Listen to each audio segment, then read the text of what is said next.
वंदनीय शांतक्का जी,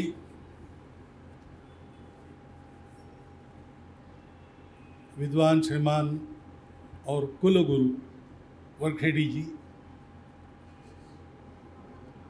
श्रीमान नरसिंह राव जी और श्रीमान चन्नकेशव जी, उपस्थित सभी सुधी श्रोतागण, फिलोसॉफिकल रेमेडीज। तो चन्नकेशव जी ने कहा कि पहला प्रश्न तो यही उपस्थित होता है, फिलॉसफी और रेमेडी, इसका कोई संबंध है कि नहीं है। लेकिन जो वास्तव में वैज्ञानिक है और विज्ञान की गति के साथ जिनकी आगे बढ़ने की गति है, वो जानते हैं कि आधुनिक विज्ञान ये मानता है कि सभी बातों का आपस में संबंध है। पुराना जो फ्रैगमेंटरी अप्रोच था वो अब काम का नहीं है, क्योंकि शेक्सपियर के नाटक में एक वाक्य है कि there are more wonders in the world than in your philosophy, ऐसा कुछ शब्द इधर उधर हुए। तो तुम्हारे अब तक के तत्वज्ञान में या ज्ञान में जो तुमको मालूम है, इससे बहुत ज़्यादा दुनिया में है, ऐसा उस समय नाटक में कहा गया था। लेकिन आज वैज्ञानिकों को भी इसका भान है, और इसलिए जब ऐसा विचार सामने आता है तो जो आपने अंधा संदेह कहा वरखेड़ी जी ने, यानी बिना परीक्षा किए किसी भी श्रद्धा को अंधश्रद्धा मानना ही अंधा संदेह है। तो वो उसका प्रयोग नहीं होना चाहिए, परीक्षण करना चाहिए। ऐसे विषयों का विचार करते समय दो प्रकार मिलते हैं। कुछ लोग वेदों को खारिज कर देते हैं, कुछ लोग विज्ञान को खारिज कर देते हैं। ये दोनों अतिवादी प्रयोग हैं। किसी भी बात में अति का या का या मिथ्या का प्रयोग नहीं होना चाहिए। यानी अतिवादिता, अवादिता या मिथ्यावादिता नहीं होनी चाहिए। अतियोग, अयोग या मिथ्यायोग, ऐसा करने से विकृति उत्पन्न होती है, असंतुलन उत्पन्न होता है, और उसके परिणाम हमेशा घातक रहते हैं। तो कई हमारे परंपरा में चलते आए हुए ऐसे ज्ञान के अंश, लेकिन ऐसी ही अतिवादिता ने उनको खारिज कर दिया, और हमने भी, क्योंकि हम जित थे, जिताओं के प्रभाव में उसको मान लिया, और इसलिए वो ज्ञान हमारे लिए लुप्त हो गया, और हमारा मन भी एक तरह से गुलामी के मोहजाल में बन गया। हमने अपने आप को कम समझा। लेकिन ये उस वृत्ति का परिणाम है जो कहती है कि सत्य तक जाने का एक ही रास्ता है, दूसरा नहीं है, और वो हमारा ही रास्ता है और वही सही है, बाकी सब गलत है। अब दुनिया में जितने रास्ते कुछ चले हैं, जो रास्ते गलत है या जो असत्य है, वो ज़्यादा दिन चलता नहीं, वो समाप्त हो जाता है। बहुत ज़्यादा उसमें अध्ययन वगैरह नहीं करना पड़ता, लोग अनुभव की कसौटी पर ही उसको खारिज कर देते हैं। सत्य रहता है। इसलिए सैकड़ों साल जो बातें चल रही है और लोग उसका उपयोग कर रहे हैं, उसको मानने वाले हैं, उनकी परंपरा चल रही है, उसमें हम ये नहीं कह सकते कि हमारा ही सही है और बाकी सबका गलत है। हम ये कह सकते हैं कि हमारा भी सही है, बाकी लोगों का भी उनके जगह सही होगा ही, क्योंकि सभी बातें चल रही हैं, सभी बातों को मानने वाले लोग हैं। सामान्य लोगों का स्वभाव प्रतीति से मानना ही है। ये है कि प्रतीति लेने के लिए किसी हवा में दौड़ लगाते, लेकिन ऐसे वह ज़्यादा दिन चलती नहीं। ठोकरें जब ज़्यादा लोग खाते हैं तो वापस हो जाते। और इसलिए हर बात का परीक्षण होने के बाद उसके बारे में हाँ ना कहना चाहिए। इस नियम को छोड़कर हम चले, दुनिया चली, तो वेदों में ज्ञान है, इसी का हमको विस्मरण हो गया। वेद शब्द का ही अर्थ है जो जानने लायक है, वो जान लेने की अवस्था वेद है, यानी उसका ज्ञान वेद है। और किसका ज्ञान है वेदों में? तो सबका ज्ञान है। वेदोखिलम धर्मम, यानी पूरा ज्ञान है। तो ज्ञान में भौतिक ज्ञान भी है और आध्यात्मिक ज्ञान भी है, इन सबका उसमें ज्ञान है। और इतना सारा ज्ञान एक जगह लाने के लिए और विशिष्ट प्रकार से भाषा का और स्वरों का उपयोग किया है। उसका रहस्य जानने से वो पता चलता है। अब ये ज्ञान है और ये सबके लिए बांटने की बात है, सबको बांटने के लिए कहा है। हमारे इतिहास में दुर्दैव से ऐसा हो गया कि ये मुझे लगता है ऐसा होगा, मालूम नहीं, लेकिन बहुत लोगों ने ऐसा कहा है कि ऐसा हुआ होगा। इसलिए मुझे भी लगता है कि ये जो सब अपने मुट्ठी में रखने की प्रवृत्ति है, सब अपने पकड़ में रखने की प्रवृत्ति है, हम ही सही दूसरे गलत, ऐसी वृत्ति, उनके चलते हम भी उसके प्रभाव में कभी आ गए, जब ऐसे लोगों के संपर्क में प्राचीन समय में आ गए और हमने इस ज्ञान को मर्यादित कर दिया। तो एक मर्यादित वर्ग में हाथ में ये ज्ञान बचा रहा, कुछ तो बचा रहा, पूरा तो नहीं बचा रहा, क्योंकि 63 कोटि कंठ ऐसा कहा है, 30 कोटि जनसंख्या हमारी। तो 30 कोटि लोग अगर ज्ञान के संग्रह में लग जाते तो बहुत कुछ संग्रहित हुआ रहता, लेकिन उसमें हमने 1 कोटि को ज्ञान के संग्रह में बांध दिया, बाकी लोगों को उससे दूर रखा, तो थोड़े लोगों से थोड़ा काम होगा, ऐसा हुआ। और इसका लाभ विदेशियों ने लिया। उन्होंने इन 1 करोड़ लोगों के ज्ञान को संग्रहित करने का जो तरीका था, उस पर ही अपना ऐसा उपाय किया कि उनको जीना मुश्किल हो गया, तो धीरे धीरे वो सारी बातें छूटती। अब भारत को अगर बड़ा करना है तो भारत के पास देने लायक क्या है? भारत के पास यही दृष्टिकोण है, अतिवाद नहीं, अवाद नहीं और मिथ्यावाद। विश्व केवल भौतिक है या विश्व केवल आध्यात्मिक है, ये दोनों बातें अतिवादी है। विश्व भौतिक नहीं है या आध्यात्मिक नहीं है, ये अवाद है।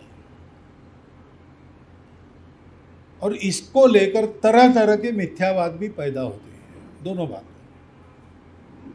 इससे बचना है तो एक संतुलित तरीका लेना पड़ता है, जैसे उपनिषदों में कहा, ईशावास्य में कहा है कि विद्या की उपासना करो। जो अविद्या की उपासना करते हैं वो घोर अंधकार में डूब जाते हैं, लेकिन जो केवल विद्या की उपासना करते हैं वो उससे भी अधिक गहरे अंधकार में डूब जाते हैं। विद्या और अविद्या दोनों को उसके उपयोजन को, प्रयोजन को देखते हुए पूरा अध्ययन कर अविद्या के द्वारा मृत्यु पर विजय प्राप्त करो और विद्या के द्वारा अमरत्व को प्राप्त करो। ये जीवन का तरीका है। प्रारंभ होता है कि सब कुछ भगवान का है, ईशावास्यमिदं सर्वम यत्किंचम जगत्याम जगत तेन त्यक्तेन भुंजी था। उसका उपभोग तुमको, क्योंकि ये सब भगवान का है, उसको देकर बचे हुए में करना है। हमको जीना है ही, लेकिन हमको ये भान रखकर जीना है कि सबको जीना है। हमको खाना है, लेकिन ये भान रखकर खाना है कि मुझे अकेले को नहीं खाना, सबको खाना है। तो मेरे हिस्से का मैं खाऊं, यहाँ तक ठीक है, और अच्छा हूं तो यही विचार करूँगा सबको होने दो, बाद में मेरे हिस्से का बच जाएगा वो खाऊंगा। बाद में कहा है 100 वर्ष तक कर्म करते हुए जीने की इच्छा करो, और 100 वर्ष तक कर्म करते हुए जीना, तो कैसे जीना उसके बारे में बाद में ये सब बताया। लेकिन वो जो अतिवादी दृष्टिकोण है, एक्सट्रीमिस्ट बात है, एकांतिक बात है, वो कहती है कि हमारा ही सही है और आपका गलत है। ऐसा क्यों होना चाहिए? विज्ञान और अध्यात्म, वेद और विज्ञान, ये परस्पर विरोधी क्यों होने चाहिए? ये परस्पर पूरक भी हो सकते हैं। कई बातें हैं पहले विज्ञान को मालूम नहीं थी, अब शुद्ध भौतिक है, कुछ नहीं, फिजिक्स केमिस्ट्री इसी में सब कुछ है, ऐसा अगर मानते हैं तो आगे चल चल के अभी साइकोसोमैटिक पर आ ही गए ना मेडिकल जगत के लोग। यानी मन में कुछ बातें हैं, उसका परिणाम स्वास्थ्य पर होता है। तनाव है तो डायबिटीज के लिए ज़्यादा अनुकूलता है। ये सारी बातें अब विज्ञान सिद्ध हो गई, अब तो मानना पड़ेगा ना। अब ऐसे भी प्रयोग हुए हैं कि मन में एक डर सा रहता है, साइकोसिस, सब उपाय कर लिए होता नहीं, तो हिप्नोटाइज करके उसको पूर्व जन्म में ले गए। ये प्रयोग है, ये डॉक्यूमेंटेड है, इसके रिजल्ट्स मिलते हैं। और 80 जन्म परे जाने के बाद किसी घटना में मूल मिल गया, वो घटना उस कारण शरीर में अभी भी प्रभावी है, उसको फिर से याद करने के बाद धीरे धीरे उसको निकाल दिया तब इलाज हो गया। अब यहाँ तक अगर हो सकता है, और ये वैज्ञानिकों द्वारा होता है, वैज्ञानिक पद्धति से होता है, और वैज्ञानिक पद्धति से उसका डॉक्यूमेंटेशन किया जाता है, तो क्यों ये विरोध है? तरीके का विरोध है और कुछ नहीं। अभी इतनी बातें इन्होंने बताई, एक सामान्य प्रतिक्रिया क्या होगी? वैज्ञानिकों भी होगी, और हमारे जैसे तो आधे पढ़े लिखे लोग हैं, ज्ञान वल्लभ दुर्विदग्ध ऐसा जिनके लिए शब्द है, जिनका रंजन कभी नहीं हो सकता। अज्ञ सुखम आराध्य, जो अज्ञ है, नहीं जानता, वो जानता है मैं नहीं जानता हूँ, मुझे बताने वाले बहुत होंगे और मैं जानता नहीं तो मानना चाहिए। वो सुखम आराध्य, सुख से मना सकते हो उसको आसानी से। सुखतरम आराध्यते विशेषज्ञ, और जो विशेष ज्ञानी है वो जानता है सही गलत, इसलिए सही बात वो तुरंत मान लेता है, वो और अधिक आसानी से सही बात उसको समझाई जाती है। लेकिन ज्ञान लव दुर्विदग्धम ब्रह्मापि नरम न रंजयति, अर्ध्या हळकुंडात पिवळा, ऐसा मराठी में कहते हैं ना। ऐसे थोड़े से ज्ञान से जो अपने आप को बड़ा पंडित मानता है, उसको बताना और उसको समझाना ये ब्रह्मा जी को भी संभव नहीं है। तो ऐसे लोग क्या कहेंगे? अरे ये फिर से वो आ गई अंधश्रद्धा, अरे कुछ इधर टोने टोटके बता रहे। मुझे अगर प्रार्थना करनी है समाज की तो इतनी करनी है कि ऐसा मत कीजिए, इसकी परीक्षा कीजिए। ये नहीं कहता कि आप बिल्कुल मान लीजिए ब्रह्मवाक्य, काफ़ी तर्क दिया है, उनके अनुभव भी है, मुझे भी मालूम है, मैं तो उनसे बहुत पुराने समय से परिचित हूँ, इसलिए मैं भी जानता हूँ। लेकिन मैं ये नहीं कहूँगा कि आप इसको अभी तुरंत ऑफिशियली मान लीजिए। मैं कहूँगा कि परीक्षा करके देखने में क्या हर्ज है।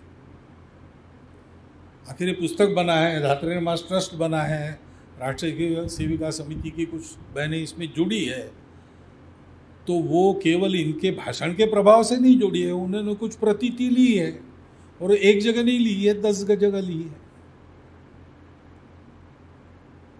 तो ठीक है, 10 जगह आएगी, 100 जगह आएगी, शायद 1000 जगह नहीं आएगी, लेकिन 10 जगह आती है, 100 जगह आती है, तो उतने लोगों का लाभ तो होता ही है ना। आजकल जो दवाएं हैं वो सबको सब दवाएं लागू नहीं पड़ती है, सबको सब पैथीज भी लागू नहीं पड़ती, किसी को कोई लागू पड़ती, किसी को कोई लागू पड़ती। ये हम इसलिए जानते हैं कि हम ऐसा विचार करते हैं, हम एक ही साथ सर्वम खलविदम ब्रह्मम ऐसा भी विचार करते हैं, और उसी समय विश्व के प्रत्येक कण के स्वतंत्र अस्तित्व का भी विचार करते हैं, क्योंकि हम कहते हैं कि जो विश्व के प्रत्येक कण को पृथक मानता है और उसकी ही सत्ता मानता है, उसका भी एक विचार है, उसमें भी दम है, अपनी जगह वो भी सत्य है। और निर्गुण निराकार सब कुछ ब्रह्म है, बाकी सब जगत मिथ्या है, ब्रह्म सत्यम जगन मिथ्या, जीवो ब्रह्म ही वना परा, उसका भी अपना एक सच है, वो उसमें भी दम है। और इसलिए दोनों का साक्षेप से विचार करते हुए कहाँ क्या हो सकता है, इसका ठीक विवेक करके विचार करो। ऐसा हम विचार करते हैं, इसलिए हम इसको समझ सकते हैं कि जितने उपाय हैं सबका ज्ञान रखो, किसी को कुछ लागू पड़ेगा, किसी को कुछ लागू पड़ेगा।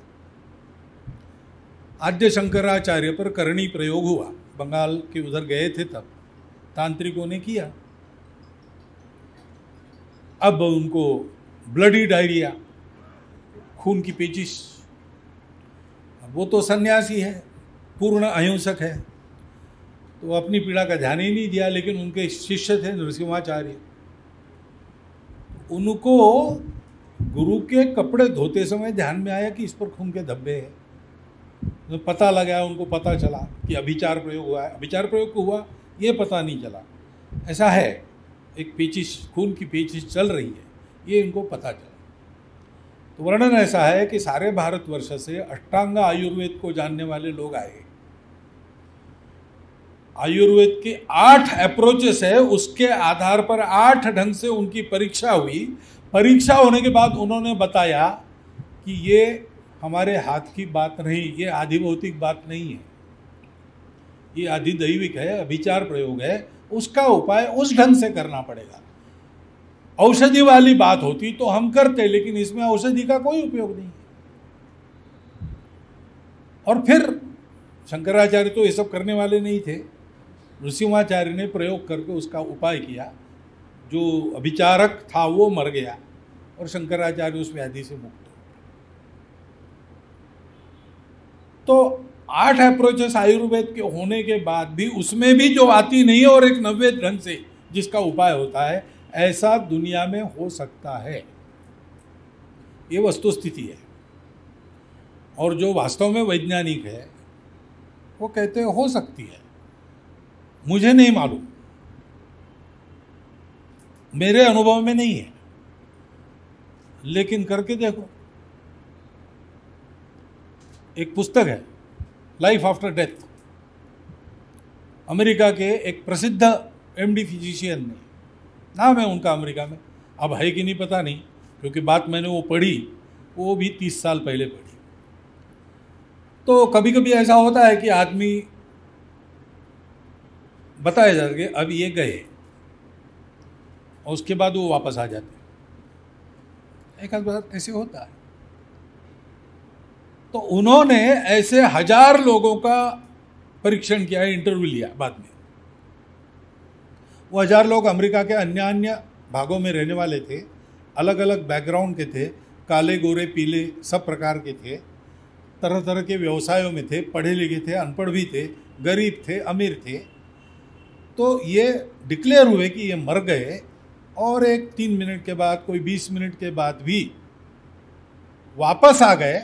इस बीच उनको क्या क्या प्रतीति हुई, उन्होंने कुछ देखा क्या, उनको कुछ अनुभव हुआ क्या? तो उनको ध्यान में आया कि इन सबका अनुभव एक सा है, इनका आपस में कोई संबंध नहीं, इनकी पृष्ठभूमि एक नहीं, इनके संस्कार एक नहीं, इनका परसेप्शन, इनको जो अनुभव आए वो सब एक नहीं। सब अलग अलग होने के बाद भी ये जो मरणोत्तर फिर से जिंदा होने के पहले जितना समय गया, उसमें इनको सबको एक समान रूप का अनुभव आया है कि मरते ही देह से बाहर आ गए, एक विवर से खींचे गए पीठ की ओर से, उस विवर के अंत में प्रकाश था, वहाँ पर गए तो परिचित लोग उनको दिखने लगे जो पहले दिवंगत हो गए थे। और फिर किसी को एक नौका तक ले जाया गया नदी के पास, किसी को वहीं से लौटाया गया। हर बार कहा गया अरे इसका समय नहीं आया, अरे ये नहीं, वापस भेजो, ऐसे शब्द सुने और वापस आए। और उसके पहले उनको अपना पूरा जीवन पट दिखाई दिया, ऐसा बता दिया। अंत में वो क्या लिखता है, वैज्ञानिक कैसा होता है? वो कहता है कि मुझे जो मिला वो मैंने आपके सामने रख दिया है, इसमें असत्य कुछ भी नहीं है। बोलने वालों का कहना हृदय के तल से सत्य है, इसका पूर्ण मैंने प्रतिभाव ले लिया है, इसमें गलत कुछ नहीं, असत्य कुछ नहीं। तो मरणोत्तर जीवन है ऐसा ये बताता है, लेकिन मैं एमडी डॉक्टर हूँ, मेरा विज्ञान ये मानता नहीं कि ये हो सकता है, और मैं उस विज्ञान को मानता हूँ, इसलिए मैं भी इसको नहीं मानता कि ये, और मैं वैज्ञानिक हूँ इसलिए मैं समझता हूँ कि ये 1000 लोगों का जो सबूत है वो मेरी उस बात को, मेरे विज्ञान की उस बात को खारिज कर देता है, लेकिन मैं अपने विज्ञान को मानता हूँ, इसलिए मेरा विज्ञान खारिज हो गया, ये मैं नहीं मानता हूँ। ऐसी स्थिति में मैं आपको निष्कर्ष नहीं बताऊंगा, मुझे जो मिला वैसा का वैसा आपके सामने रख दिया, आपको जो समझना है समझो। कम से कम इतना तो सोचना चाहिए। हमारे वेद ज्ञान के भंडार है, और ये ज्ञान का केवल एक पहलू है जिस पर आप काम कर रहे हैं, मनुष्य को, स्वास्थ्य को लेकर। लेकिन आत्म साक्षात्कार से लेकर तो शिल्प कला तक सारी बातों के सूत्र उसमें से। अब ये मेडिकल साइंस की बात इन्होंने कही, पुरी के शंकराचार्य जो थे पूर्ववर्ती, उन्होंने वैदिक मैथमेटिक्स लिखा, उनको गणित वेदों से प्राप्त हुआ। यहाँ अपने आईआईटी में श्री राजीव होले और हमारे डिडोलकर विज्ञान भारती के जो लोग थे, उन्होंने वेदों के वर्णन के आधार पर एक ड्राई सेल तैयार किया, उनको उसमें वो इलेक्ट्रिसिटी मिल गई। अपने यहाँ हुआ है, उनको एक शब्द नहीं मिल रहा था, शिखुमुख क्या है, शिखुमुख क्या है, तो किसी संस्कृत पंडित कवरणेकर जी के पास शायद गए या सुदर्शन जी के पास गए, उन्होंने बताया उनको, शिखी यानी मोर, उसकी शिखा होती है ना, 3 तुर्रा होता है, तो उसके जैसा रंग तो नीला, नीला क्या होता है, कॉपर सल्फेट। तो फिर आगे बढ़े वो प्रयोग। ऐसी कई बातें हैं, जगह जगह पर लोगों को मिलता है। लिंग्विस्टिक्स, भटनागर जी है एक राजस्थान के, उन्होंने वेदों में से पूरा लिंग्विस्टिक साइंस निकाला। इन वेदों में से सब एक तरह से ये हमारा संपूर्ण ज्ञान विज्ञान का कंप्यूटराइज्ड कोड बुक है। लेकिन केवल उतनी बात नहीं है, क्योंकि हम लोग केवल शरीर के पीछे भागने वाले नहीं हैं। अविद्या मृत्युम तीर्थवा विद्यामृतम अश्नुते हम कर सके, इसलिए जो जो आवश्यक है उसका एक ज्ञान है, उसको प्राप्त करना है। लेकिन इसको प्राप्त करने के नियम हैं जो आ गए वर्णन में। वो नियम क्या है? तो उसके लिए एक तपश्चर्या चाहिए।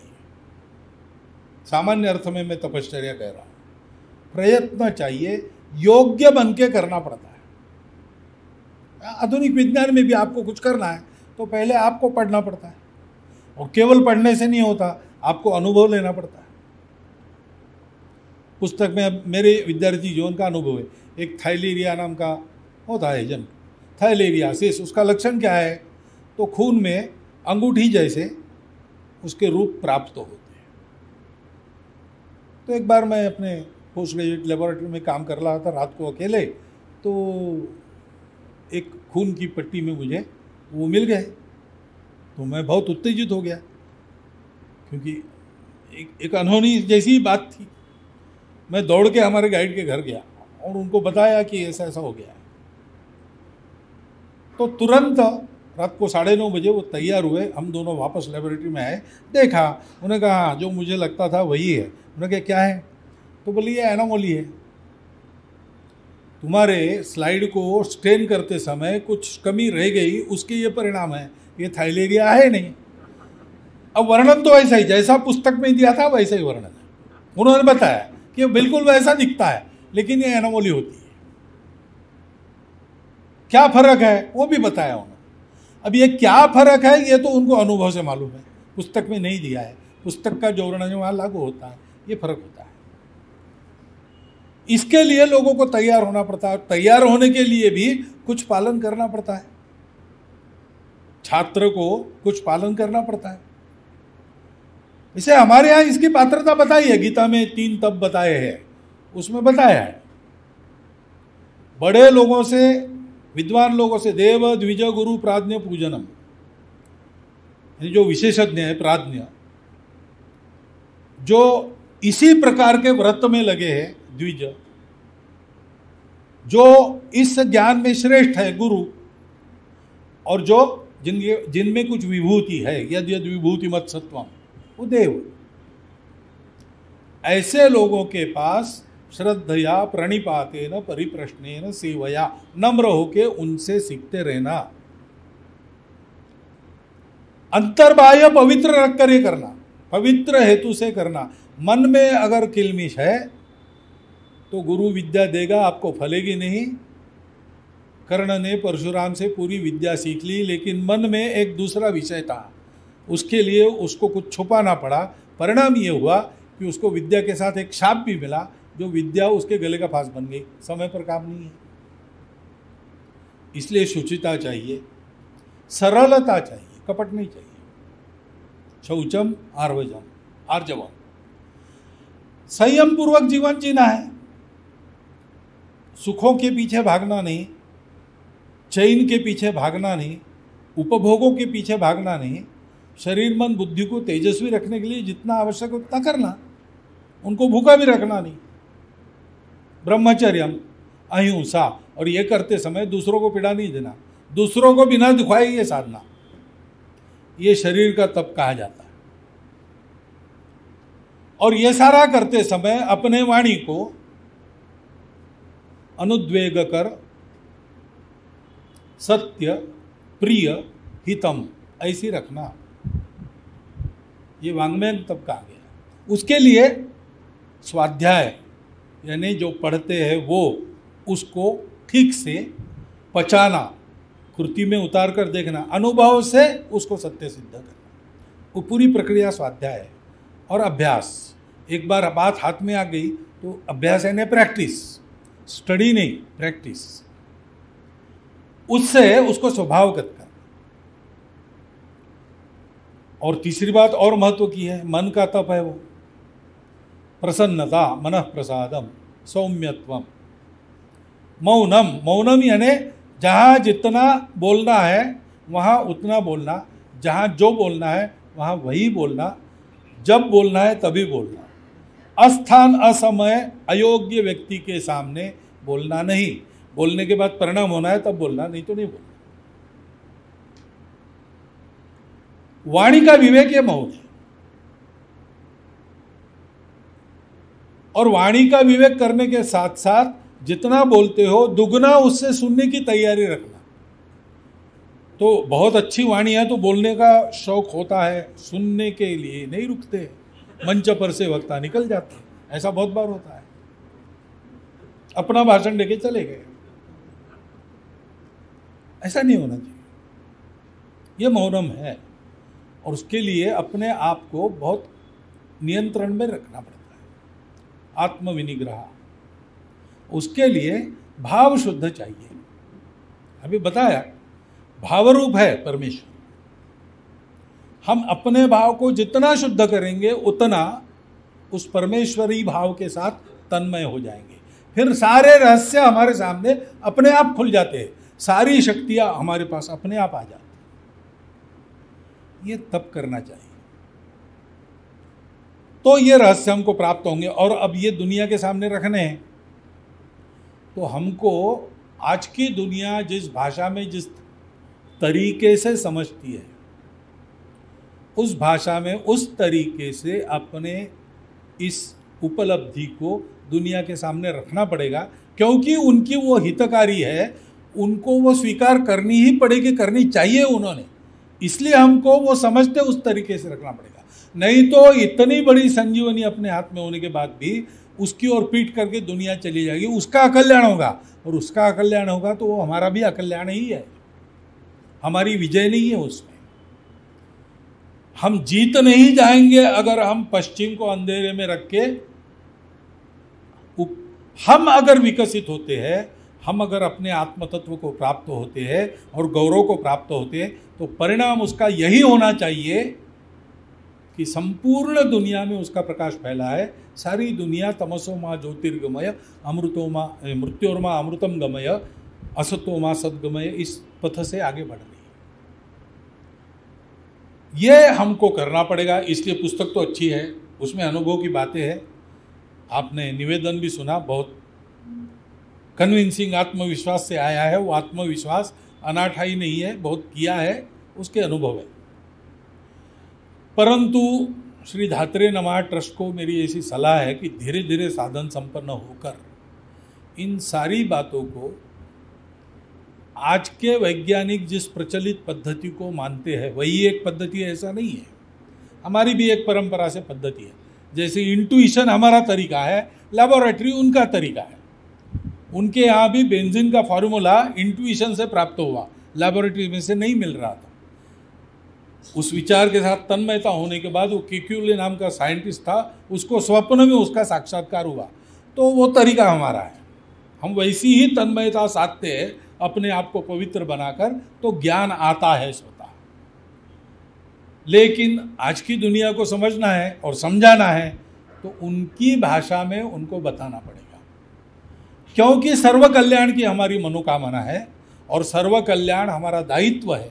भारतीय के नाते हम लोगों को इस अपने पवित्र ज्ञान को, उसके अनुभवों को, उसके अपने पुनर्शोध को उस तरीके में बताना पड़ेगा। उसका भी प्रबंध धीरे धीरे चन्नकेशव जी के सारे उपक्रम और अनुभवों के आधार पर धात्री रमा ट्रस्ट ने करना चाहिए। इतना एक अनुरोध उनके सामने रखता हूँ। आपने मेरा ये भाषण सुन लिया, इसलिए आपका धन्यवाद करता हूँ और मेरी 4 शब्द समाप्त।